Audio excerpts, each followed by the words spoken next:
Gaza during the last 24 hours amid ongoing negotiation efforts. The United Nations Security Council vote on a bid to boost aid to Gaza is now scheduled for Friday after another day of delay. The United States, who holds veto power, has reportedly won changes it wanted in the language of the draft and said it could now support the proposal. This will mark the first time the US will vote for a resolution that does not have Israel's backing since the war broke out. Meanwhile, the Hamas chief Ismail Haniyeh was in Egypt for a second day of negotiations on Thursday.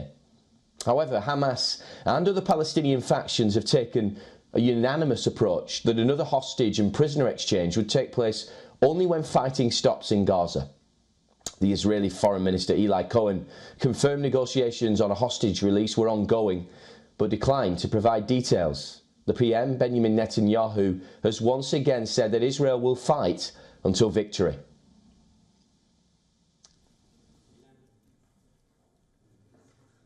What I suggest for Hamas is very simple: surrender or die.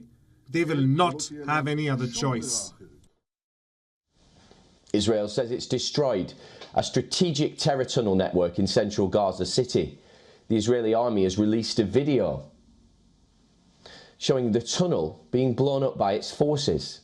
It said the network of tunnels was destroyed in a controlled manner.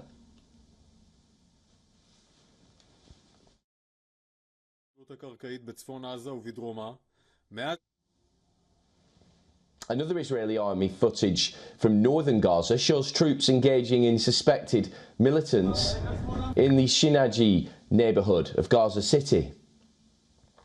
After days of intense fighting here, the army says it's established operational control over the neighbourhood.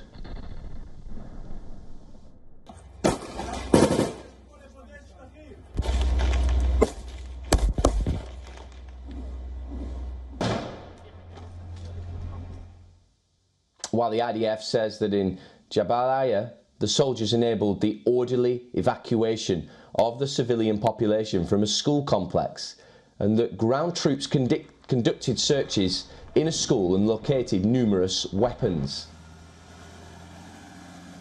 On the other hand, Hamas says that an Israeli strike killed the head of the Palestinian side of the newly reopened Kerem Shalom border crossing on Thursday, along with 3 more people. After weeks of pressure, Israel approved the temporary reopening of Kerem Shalom on December 15th to enable direct aid deliveries to Gaza rather than through the Rafah crossing from Egypt. Israeli officials have not yet commented on the accusations. Meanwhile, the United Nations Human Rights Office has said it received reports that Israeli troops summarily killed at least 11 unarmed Palestinians in Gaza. It said that the incident raises alarm about the possible commission of a war crime.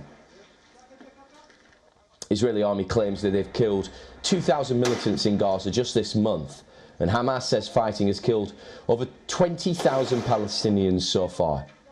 Israeli strikes have been hitting civilian areas, and Gaza's hospitals are now overwhelmed.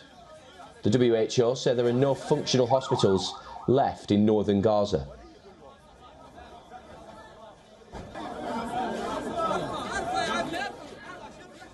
All this is happening while several leaders are engaging in talks for a respite in war.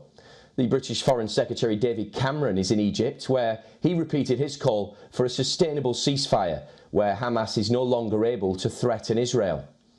The French President Emmanuel Macron arrived in Jordan to discuss humanitarian and medical aid to Gaza with King Abdullah, while the UAE Foreign Minister met a senior Palestinian Authority official in Abu Dhabi, where they discussed international efforts to achieve a ceasefire in Gaza. Meanwhile, the Pentagon says more than 20 countries have now joined the US-led coalition to protect Red Sea shipping from attacks by Yemen's Houthi rebels.